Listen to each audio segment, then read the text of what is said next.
Misha here. If you enjoy our episodes on career pathways in healthcare or the STEM field at large, then I have the perfect podcast recommendation for you, Raising Health. Previously called Bio Eats World, Raising Health comes from leading venture capital firm Andreessen Horowitz, the same team behind the acclaimed A16Z podcast.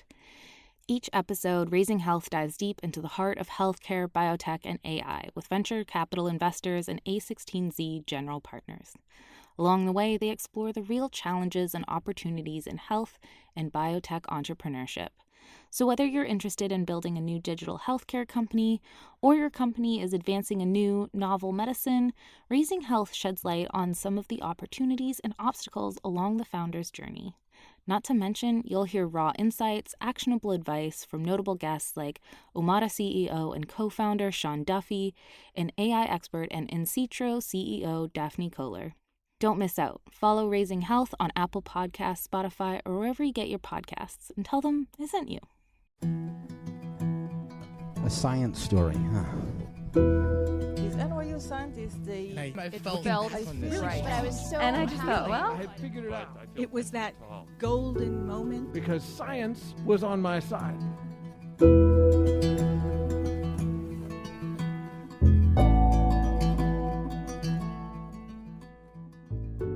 Hey everyone, I'm Ben Lilly, and welcome to the Story Collider, where we bring you true personal stories about science.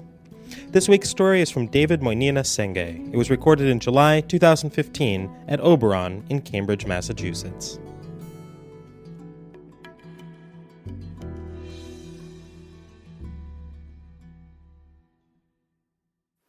I hopped off the train, ran as fast as I could, barged into my office door, and without even saying hello to my lab mates, picked up the phone and dialed into the conference line. Hello? Hello, this is David. On the other end of the line was a journalist who had been asked to write about my story, to write about what motivated me to get into science and why I choose to study what I was currently studying today. Pretty much the kind of questions you get asked on the first date. I've been on a couple of first dates before and had a couple of these kinds of interviews, and I practically knew the answer to this question way before it was asked. But not this time. And when the journalist said, David, you grew up in Sierra Leone during the Civil War. Tell me about your childhood. I murmured some words like, I could talk about my childhood and I can talk about the war and yes, he quickly interrupted. You grew up in Sierra Leone, right? And you were there between 1991 and 2002 when the war ended. Yeah, so tell me about your childhood. This question is the kind of question I've been asked ever since I left home as a teenager to study in Norway for 2 years, and then when I came to Cambridge to do my undergrad in engineering at Harvard, and now at MIT. But this was the first time that I couldn't find an answer, especially when his second question was, you're currently studying at MIT doing your Ph.D. in prosthetic socket design. Tell me how the war informed what you're currently studying today. It was at this moment that I realized that it was never my story, but rather it was the story of whoever was writing the next article, whoever had given me the next fellowship or the next award. It was their way of telling the world what they thought my experience of the world was. And when I thought about it, what they were really asking me could have been this. David, we want to tell the world that you grew up in Sierra Leone and possibly had a traumatic life experience, and you made it out to the United States of America and luckily are studying at MIT to develop prostheses to send back to poor people in your country. Thanks to MIT and thanks to the United States of America. We want you to say yes. Could you please do that?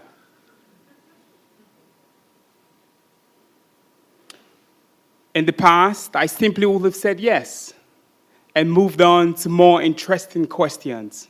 But not today, not this time. Because, you see, my childhood was not that simple.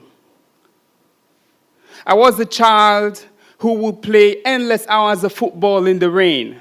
And at the end of a football match, put bandages on my bruises, dress up, and go and shadow my uncle who was doing surgeries in Sierra Leone. Because I wanted to be a doctor. And I would meticulously learn all the layers of the skin as he opened up the human body. I still tell my mom that I will be a doctor, just not the kind that she thought I would. I was a kid who played games, from board games, Scrabble, chess, drafts, checkers, to TV games, PlayStation, Sega, Formula One car racing, you name it. Because with my friend Samzu, we lived by the motto, work hard, play hard. I was a kid who took many hours of private lessons to complement my public school education because I needed it. And more importantly, I loved getting the prize in physics in school because I was inspired by my dad, who taught maths and physics in the early years of his career. I was also the kid who at 10 would write my own rap lyrics and join my brother and his colleagues to go on live battle in clubs. I don't think my parents quite knew that I came back home at 3 a.m. at 10. I was the kid who asked so many questions that one of my uncles literally banned me from being in the vicinity of where he was telling the story because he knew that the minute I started, I will never end. It was that curiosity that got me into the path of science. Because in one of those conversations where I was talking to people who were older than I was, they said, the reason why the amputees who were sitting by the roadside in Freetown were not using their prosthesis was because they just wanted to beg. They got the prosthesis for free, why weren't they using them? I was not satisfied with this answer, so I went and had conversations with these amputees. And there I learned that the reason why they did not use their prosthesis was because they were uncomfortable. They had pressure sores, they had blisters, because their limbs were ever-changing. And so when I learned many years later, as I was about to begin doing my Ph.D. at MIT, from my current advisor, Professor Hugh Herr, who himself is a double amputee, that problem was not just for people in Sierra Leone. He himself, a tenured MIT professor, described the same pain as was described to me by people in Sierra Leone. He's perhaps the smartest biomechatronics engineer I know. He wears bionic ankles, and yet gets pressure sores and blisters. So I joined his research group because this was an interesting problem to solve that had a global significance and was locally relevant to Sierra Leone. For my research, I used medical imaging and MRI to capture both the outside and internal surfaces of the residual limb, the part that is still attached to the human body after the leg has been amputated. We build these models that are then validated using robotic tools that some of my colleagues have built at the lab. And then I develop and design these 3D printed multi-material prosthetic sockets that are much more comfortable for the body. I do this because we're curious to try to understand how you connect the human body to machines comfortably. Now, if this were a story that was being told by one of those journalists, the headline would read like this: MIT student from war-torn African country invents 3D printed prosthesis for the poor. While any one of those words, or a couple of those words could be true, they are not my own truth. Because what gets me to work every day is to think about how we can better connect the body to prosthesis. Think about it. Or just any interface. Your shoes still give you blisters. So if there's any one thing that I want you to take away from this story, it is that my curiosity and my interest in science started in surgical rooms in Sierra Leone and from football fields where I was playing in the rain, not while I was running away from bullets.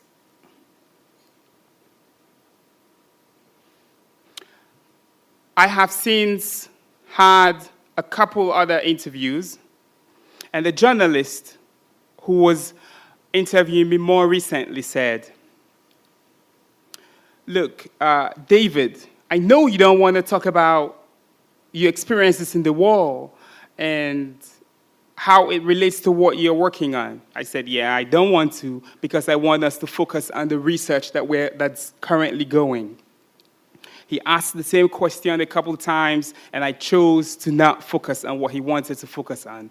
At the end, he said something like, you know what off the record means, right? I said, yeah, sure. I said, well, tell me off the record, why don't you want to focus your story on the war? Because I will hate to look so foolish for not mentioning something so important, he said.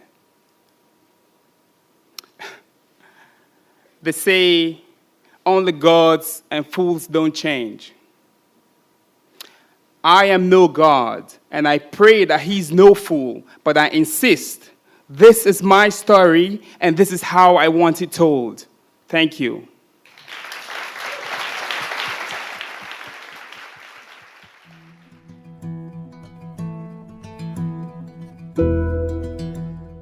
That was David Moinina Sengeh. David was born and raised in Sierra Leone and is currently a Ph.D. candidate at the MIT Media Lab. His research in the Biomechatronics Group is at the intersection of medical imaging, material science, human anatomy, computer-aided design, and manufacturing. David is on the Forbes 30 Under 30 in Technology for 2013 and is a 2014 TED Fellow. Reminder, we're teaming up with a new ad service so we can keep bringing you this podcast free of charge. It would help us tremendously if you could take a quick survey to let them know about you so we can be matched to the right advertisers. It's anonymous, and even if you choose to give them your email for a chance at a free gift card, they won't sell it or use it for anything else. This really does help us to get great advertisers, so if you love the show, this is a way to support us and would be very much appreciated. Just go to podsurvey.com/collider. That's podsurvey.com/collider. For our donors on Patreon, a huge thank you for your continued support. The Story Collider is produced by me, Brian Wecht, Aaron Barker, Ari Daniel, Christine Gentry, Skylar Bear, and Liz Neely. The podcast is produced by Rose Eveleth. Additional help from Brooke Williams, Lena Groger, and Justin D'Ambrosio. The theme music is by Ghost. Special thanks to Oberon for hosting the show, and to the school year starting, so we can get all kinds of fun news stories about what new college kids are up to. Thanks for listening.